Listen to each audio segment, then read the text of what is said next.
ആ രോഗാവസ്ഥ അറിഞ്ഞ് മനസ്സിലാക്കിയ നായിക കഥാപാത്രം നായകനോട് പറയുന്നുണ്ട്, നമുക്കിത് ഒരുമിച്ച് ഫേസ് ചെയ്യാം, ഞാൻ കൂടെ കാണും. അപ്പോൾ ഇന്ന് മുതൽ മരണം വരെ.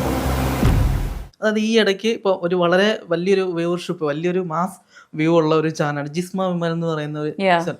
അപ്പോൾ ഈ ഇടയ്ക്ക് അവരൊരു ഒരു ഷോർട്ട് മൂവി റിലീസ് ചെയ്തിട്ടുണ്ടായിരുന്നു, ഇന്ന് മുതൽ മരണം വരെ, അങ്ങനെയായിരുന്നു അതിൻ്റെ ടൈറ്റിൽ. അപ്പോൾ അത് ശരിക്കും പറഞ്ഞാൽ അതൊരു മിസ്ലീഡ് ചെയ്ത കൺസെപ്റ്റാണ്. ഇത് രോഗം ഉണ്ടാവുന്ന ഭർത്താവ് കാണിച്ചു കൊടുക്കുന്ന ചില സംഭവങ്ങൾ, അതിൽ ഭാര്യ അയാളെ റിക്കവർ ചെയ്യാൻ എടുക്കുന്ന എഫേർട്ട്, ഇതാണ് അതിൽ പറയുന്നത്.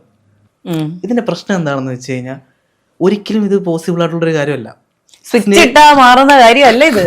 സ്നേഹത്തിന്റെ പേരില്, അതായത് സ്വയം ജീവൻ വരെ ഭീഷണിയുള്ള ഒരു സിറ്റുവേഷനിലാണ് ആ പെൺകുട്ടി.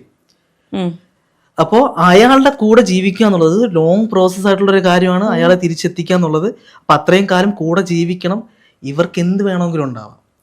ഒരു സേഫ് ഡിസ്റ്റൻസ് എടുത്തതിന് ശേഷം മാത്രമേ ഈ ഒരു തെറാപ്പിയോ ഈ ഒരു ചികിത്സ നടത്താൻ കഴിയൂ.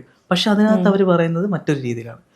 എന്ത് പ്രശ്നം ഉണ്ടെങ്കിലും, സ്നേഹം ഉണ്ടെങ്കിൽ എന്ത് പ്രശ്നം ഉണ്ടെങ്കിലും കൂടെ നിന്നോണം. ഇതൊരു മിസ്ലീഡിങ് അല്ലേ, വളരെ മിസ്ലീഡിംഗ് ആയിട്ടുള്ള കാര്യമാണ്.